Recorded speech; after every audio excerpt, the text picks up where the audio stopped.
সন্ধ্যা বন্ধুরা, কেমন আছো? আশা করি ভালো আছো। তা এই দুদিনে এত ঠান্ডা পড়েছে, তা মনে হচ্ছে এটা বেশ দার্জিলিং দার্জিলিং ফিলিংস আসছে, তাই না? মানে দার্জিলিং এর মতন ঠান্ডা, মানে ভীষণ ঠান্ডা। তোমাদের দিকে কেমন পড়ছে জানি না, কিন্তু আমাদের দিকে প্রচন্ড ঠান্ডা। এটা সব জায়গাতে, মানে আমি মাকে জিজ্ঞেস করলাম, আমার মাকে, যে মা ওইদিকে ঠান্ডা কেমন, মানে যাকে যাকে চিনি তাকে তাকে জিজ্ঞেস করেছি। মানে এই ঠান্ডাটা মানে মানে সব জায়গায় সমান, মানে প্রচন্ড পরিমাণে ঠান্ডা।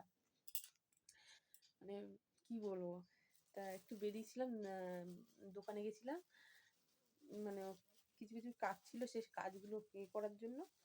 তাই এলাম। তা বাড়িতে কেউ নেই, ছেলে পড়তে গেছে। আর আমার দেখো জামা কাপড় কেচেছি, কিন্তু চারিদিকে মেলা রয়েছে পুরো একদম। ঘরটাই আমার হচ্ছে তার করে নিয়েছি পুরো একদম, ঘরের মধ্যে সব চারিদিকে মেলা রয়েছে। তা কি করবো, রোদ্দুর নেই, রোদ্দুরে তো কাঁচা বন্ধ দিলে হবে না। কাঁচা দেখবে না কাচলেও কাঁচা কিন্তু হয়েই যায়, তাই না? তা চলো, ভাবলাম তোমাদের সঙ্গে একটু বলে নিই।